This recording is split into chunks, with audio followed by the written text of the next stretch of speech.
When I was 12, my parents sent me to stay at my grandmother's house for a week. They said it was because they needed time to fix something at home, but I always felt they were hiding the real reason. My grandmother lived far away, on a quiet road surrounded by trees. Her house was old, too old.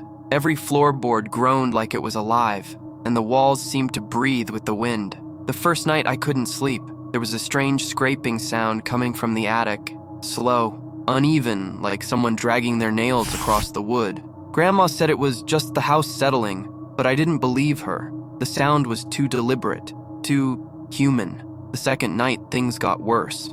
I was lying in bed when I heard footsteps in the hallway. Light, slow, careful. Not like someone walking, more like someone trying not to be heard. I thought it was Grandma, but when I peeked out the door, the hallway was empty. The footsteps kept going, down the stairs, across the living room, and then into the kitchen. I stayed frozen in bed, barely breathing. On the third day, I finally asked Grandma if she ever heard noises at night. She paused. Her face went pale. Then she smiled, but it wasn't a real smile. It looked forced, like she was trying to hide something. "The house is old," she said. "Old houses make noises. Don't pay attention to them." But that night, everything changed. I woke up at around 3 a.m. The room was freezing cold. At first, I thought the window was open, but then I noticed something much worse. The bedroom door was slowly opening, just enough for me to see the hallway outside, and there was someone standing there, a silhouette, tall, motionless, facing my room. I couldn't see a face, just a long, thin shape, and what looked like hair hanging down. I tried to scream, but no sound came out. After what felt like an eternity, the figure stepped back into the darkness. The door closed, softly, carefully, like it didn't want to wake me. I stayed awake until the sun came up. The next morning, Grandma acted like nothing happened. She made breakfast, humming quietly, too quietly. I finally broke and told her what I saw. She froze. Her hands started shaking. "You saw it?" she whispered. "Saw what?" I asked. Grandma didn't answer. Instead, she locked every door and window in the house. She pulled the curtains shut. She even nailed one of the doors closed. I had never seen her so terrified. That night, all hell broke loose.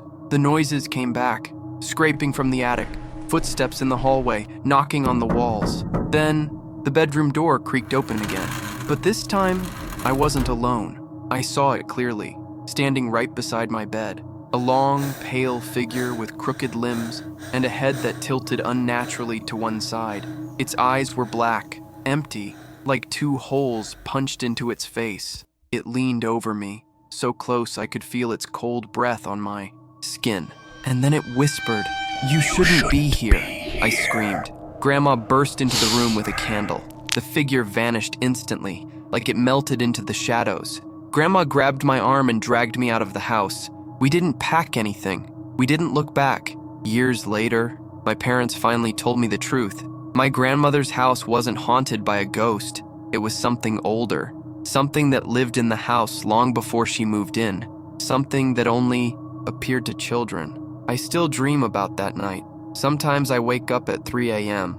and swear I can hear footsteps outside my door. If you ever stay in an old house and you hear scraping or footsteps at night, don't open the door. Some things don't want to be seen. More stories are coming. Subscribe to Umbra